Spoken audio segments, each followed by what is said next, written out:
WSOU 89.5 FM. I'm Valentino, and I'm joined here today with Michael from Flotsam and Jetsam. How you doing today? I am doing fantastic. How are you doing? Can't complain. Feeling good. Thanks for asking. So, diving right into it here. Brand new record, Blood in the Water, out now. How do you feel? Well, man, we're super excited. And, I have to say this because we're pushing our new record, right? But I absolutely have to say that this is our best record that we've done. I'm super proud of it, and I just can't wait for it to infiltrate the metal scene to where people are starting to latch onto it pretty good right now, and we're getting some really great reviews from it. And like I said, I'm just super proud of it, and it's my job to kind of push the new record, correct? But I really believe it's our best effort to date, And that's the thing is, as an artist, if you don't think that your newest record is your best record, then you're doing it wrong. Because you want every release you tackle to be better than the last. Yeah, that's one of the things we had issues with, because our last record was called The End of Chaos, and we got rave reviews about that one. So when we sat down to write this one, we weren't really sure, kind of with the task at hand, if we were going to be able to at least write something equal. But obviously we're going to try to write something better. And somewhere during the process, I guess we realized, well, we might be onto something with this one. I think we're going to equal it or possibly top it. I think we topped it, so. I definitely think you topped it as well, personally, from my opinion as well. This record is absolutely killer. We've been playing it in new music, and it's doing really incredible with the listeners. Tell me a little bit about, was this record written in the pandemic, before the pandemic? It was written, we were writing it during the start of the pandemic, but actually, as horrible as the pandemic was, it was kind of a blessing for us because we ended up spending a little bit more time. We were pressured to be going out with Accept in 2021 in January, so we wanted to have a release date of January, like January 10th or something. But since that got pushed back to 2022, it bought us a little breathing space, just to kind of put some finishing touches and not be rushed. And that's the thing is, when you're just trapped inside for so long, it's nice to have that nothing but work, creativity, nothing else to distract you. Yeah, I mean, as a musician, that's what we want to do. I spent a lot of years just sitting in my room doing the woodshed stuff and practicing my scales, practicing theory, doing this and that. And we all want to be, then I wanted to be locked up. But now, being forced to be locked up, it's Yep. Yeah, it's kind of like jail time. Well, I've never been to jail, but it's so funny because when the pandemic first started, they were like, we'll tour again in April, so we'll just enjoy the next few months inside. But now that it's almost a year out, and it's over a year out, and we're finally seeing shows again, just being announced, we're itching to get out there. Yeah, it just seems like in the last 2 weeks, all of a sudden there's a flurry of shows that are getting booked and tours and stuff like that. We just confirmed our newest tour, which is 10 dates coming up in August. So. How's it going to feel to be out playing live music again after a full year of not? I can't wait. And I always love to play, but what I'm really looking forward to is just seeing the people freak out. They've been confined for so long, and they're going to let loose. And that's kind of what metal is about, just letting loose. And people are just going to go crazy. So that's what I'm looking forward to. 100% me too. I think that we're starved for shows. We're itching to get out there just as much as you guys are. So these shows live are going to be through the roof. I cannot wait. There'll be broken bones. I hope that doesn't happen, but I'm sure there's going to be some broken bones. And it's super nice for you guys because you released this record a few weeks ago, and you don't have to sit on these songs without touring for them for a few years. You know what I mean? I feel bad for those bands that dropped an album in March 2020, and then they haven't been able to play any of those stuff live for over a year. Yeah, me too. I feel bad for them because you're expecting to get some legs at some point, but a lot of stuff just didn't happen. Since everything shut down, I know we were listening to a lot of music and stuff like that, but touring is where, that's our bread and butter right there, and that's why we do it. That's why I signed up to play metals, because the shows, So I'm glad everything's going to be opening back up, and we're going to get to rock again. And that's the thing is about like I think I agree with you 150% is that metal, the reason the genre is so incredible is the live experience of it because it's a community live, you know? I feel like not a lot of other genres have that strong sense of community when you see these artists live. That is true. I agree with you totally. Now again, you wrote these songs in the pandemic. What was it like when you finally had them all? Like, you know, when was the aha moment when the record was complete? You were done. You're looking at this finished product that you spent like a year on. What was that like this time around?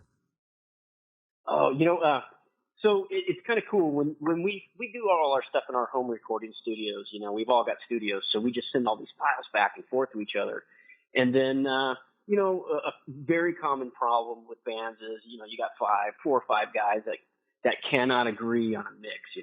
And everybody hears different stuff, and you want all these, you want to change this. Sometimes you think the snare might be a little louder, or maybe it's too prevalent, or whatever the case may be. So we end up getting in kind of little tiny arguments about that sort of stuff when it comes to mix time. So we end up just sending to this guy, Jacob Hansen, off in Sweden. And, getting back to your question, the first time I heard it after Jacob mixed it and mastered it and sent the test file, I was floored by it. I was like, I listened to it a couple of times. And I know I called Ken, and he said the same thing. Ken Mary's our drummer, and he said the same thing. He's like, dude, I think we're kind of onto something with this record. And I go, yeah, this is the best record we've done, man. I'm really really proud of you guys. So. And it's not very often that a band 14 albums deep into their career, some bands, they might reach that 5-album mark and they're like, oh, with their grandfathers. No, 14 albums deep, you guys have paved the way for metal. And you're still dropping your best material to date. That's a testament to the music right there. Yeah, we're still hungry for it. We're kind of late for dinner on that, right? 14 albums late for dinner. And, and it's the same thing, we feel like I feel like I'm 20, whenever I write, the riffs are just coming out, and they're just getting heavier and heavier.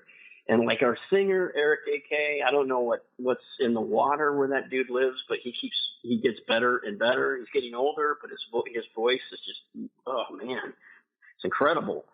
And yeah, we're just hungry for it, and we've got a great chemistry with the lineup now, and it's running like a fine-tuned machine. Exactly, and I think it is. Even if you just look at the stats of this record alone, you go on Spotify, your top 5, songs on Spotify, 3 of them are from the new record. It shows that fans are gravitating to this just as much as we are and you guys are. Yeah, and we kind of gauge that on like whenever we go to Europe, because there's a huge metal following in Europe over there, and they always say the same thing: don't play the new stuff, play all old. We want the classics, and But the last 3 records that we've done, they've wanted to hear songs off of those. So I think that's how we kind of gauged it and knew something was happening, because now in our set list we have more new songs than we have classics. Which is pretty cool for an older band. Most of these older bands that are touring at our age and have been around for 14 records or more, they got to play the classic stuff all the time to keep going. Exactly, and it's all about that passion that you guys have. Just hearing you again talk about the music now, I can tell that it's not just okay. Well, it's time for another record. Let's write what we've got to write. It's like, no, I've got this really great idea, and I think this could be a really cool concept. But let's try this. Let's flesh this out more. Oh yeah. The original name of the record was going to be called Brace for Impact, but it's just like you're saying, we're not just going to throw something out there. It looked a lot like the End of Chaos record when we were done with the artwork for Brace for Impact, but then we're like, nah, this has got to be. It can't be that close. We got to do something a little bit different. So we had a suggestion of putting the Flotsam Beast, our little mascot guy, or lizard, whatever you want to call him, in the water, like he's getting ready to do something. So. You can speculate it might be setting up for our next record. Like, what's he gonna do? What's the lizard gonna do now? For number 15. But yeah, Steve and I talk. Steve's the other guitar player. We talk extensively. It's like if something's gonna go out in the public, you don't want to hear it on the radio and go, man, I wish I would have changed this before, and then yeah, because that sucks when that happens. So that does like beg the question. I'm dying to know, when you're deciding on album artworks, is that after the entire record is complete, or is that like after most of it's complete, or do you kind of have that record concept in mind? Like, did you have Brace for Impact in mind before you even started writing the record, or was that like after you wrote the song? It was after we wrote the song. We had like a list of all the titles, and we actually sent it over to our artist, and he's the one that suggested, Blood in the Water. He's like, I listened to the record in its entirety, and that's a great song. It's the opening track. We knew the track list already by then. And he goes, let me just throw this out there and see if you guys dig it. And that's when we first saw the first concept with the lizard like lurking under the water. It's like, oh, this is great. This is better than what we had. So let's roll with this. Mm. And another question that I've had, kind of shifting gears a bit and going into that songwriting direction. When you're a band for, again, 14 records deep, how do you deal with like songwriting burnout? Does that still happen? What happens if you can't come up with any ideas? Yeah, that's getting ruts every once in a while. That definitely still happens, and you just got to step away. But we're talking about the pandemic and stuff. You can't just step away during that time. You can go watch TV, go to the next room, or whatever. You could go out for a walk or something. But yeah, it's really, really hard to get away from it when you're stuck in that rut over this last year. But that is definitely an issue when songwriting. It's game face too. Like even athletes that when they go to run their meets, if they're not feeling completely up to par, they're not going to run as good, or they're going to have a slower time, or. Yeah, Maybe you're that's right. a bad analogy. No, I know what you mean though. It's like you got to put your whole head into it. You can't like be consumed by it. It is true, and if you're not putting your whole head into it, I think that actually translates onto your record. Like we were just talking about. Oh, let's just put another record out. We got to put another one out. It doesn't, let's not give it 100%. Let's just get it out there. And you got to give it 100%, and you just got to keep working on it. Or don't put it out, because you could really damage your band doing stuff like that. And it is a pressure, because if a band like puts out a really bad record, that tarnishes the legacy of the really good songs, the good records beforehand. So it's so crucial to just be there, be in the moment. Yeah, totally. You are correct. Absolutely. So again, while we're talking about the songwriting process, how have your influences changed over the years? Man, everything that happens in my day, I can't speak for the rest of the guys in the band, but almost everything that happens to me is an influence. Musically, I equate everything to music, and I relate everything to music. Even if I'm watching TV and a commercial comes on, I'm listening to the music in the commercial going, okay, why is the timing of it this way? And why is it louder than the actual program I'm watching?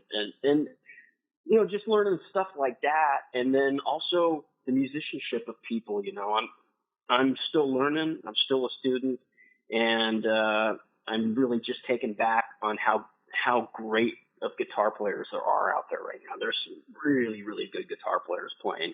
Makes me want to put my guitar in the closet.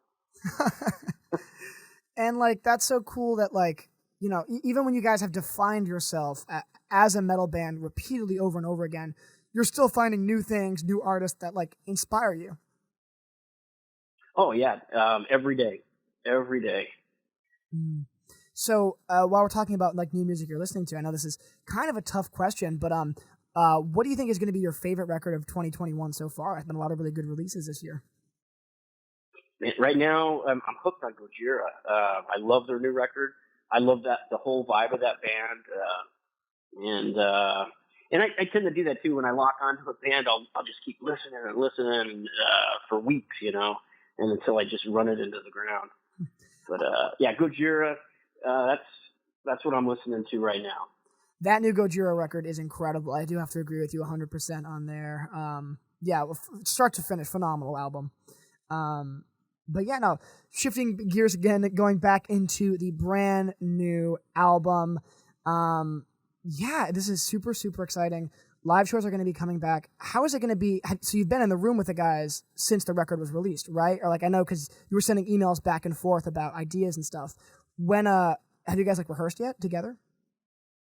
No, we start rehearsals. I think next week we're going to start. Because we got a small 10-day run coming up just before we head off to Europe and finish up that Accept tour that keeps getting pushed back because of the pandemic. Finally going to get to do it. That's got to be a really cool but weird feeling to see the guys again, because it's been a full year since you've been in the same room. I bet it's going to be almost nostalgic in a way.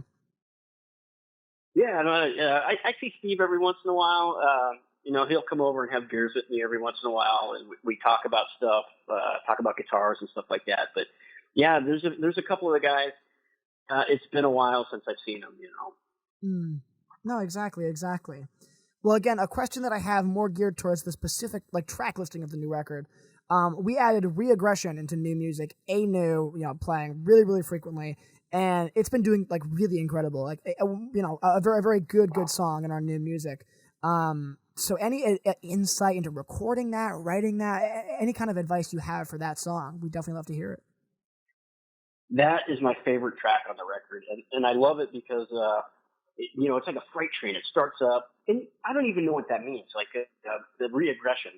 What does that mean? Is there even a term in the dictionary about that? I don't know. But when we're writing songs, we try to give AK our singer just something to go by. So we're not just putting like idea number 1, idea 2, and then sending that off to him. It's pretty boring. So I wrote the music for that song, and I just called it Reaggression. And I sent it to him, and he ran with the lyrics on it. But the thing that I really liked about it was it starts off like a freight train, and then it kind of comes down into like a moody part, and then it picks up again, like back into the freight train, speeding up. So it's almost like that's like the re-aggression part of it. So it mapped out pretty cool, and I thought the concept was pretty cool of it. So. Yeah, and I totally get what you're saying, because like that song opens with the guitars and it's full throttle steam ahead, and then when the vocals come in, it already just adds on to what's already being there. It works so well. Yeah, and you know what? And it gives us a chance to spotlight our new bass player too, Bill Bodley. He does these bass lines, and this is another reason why I love this song. Is he does these beautiful bass lines over that part in the middle, which even makes it more moody and just dark. Exactly, and Bill joined the band in 2020, if I'm correct, right? He was doing fill-in dates for the previous bass player, Michael Spencer, who couldn't make all of our tour dates. So we ended up hiring Bill to come out, and so it was a no-brainer when we let Spencer go to call Bill up, and he's part of the family. He gets along with us. He's a great bass player. We're not done hazing him, though. I've been hazing him pretty bad. Just give me an excuse to haze anybody. I love doing that. I love it. But yeah, that's gonna be cool when you go to live shows and you have like a whole new persona in the corner over there. You got a whole new energy to the team. Yeah, and I think it's gonna change his dynamic too, because it's his. Now he's a full member of the band, and he doesn't feel like a fill-in guy anymore. Now he can really he can own his part. That's a very good point, because when you're filling in for a bass player, you're writing someone else's, you're playing someone else's songs. But when you wrote this song, you have a connection to that. I bet you'll play it different live because you helped write it. Oh yeah, definitely. Yeah. I'm really looking forward to that. I'm looking forward to playing Reaggression live. Really, I think that's going to be a good one. Oh, absolutely, and we can't wait to see it live. Well, again, thank you so much for talking to me today. This has been an awesome conversation. We are so excited to be playing this new record, to see you guys live when you guys come up to that New Jersey, New York area. We'll be there. Thank you so much, Michael. Hey, thank you for having me.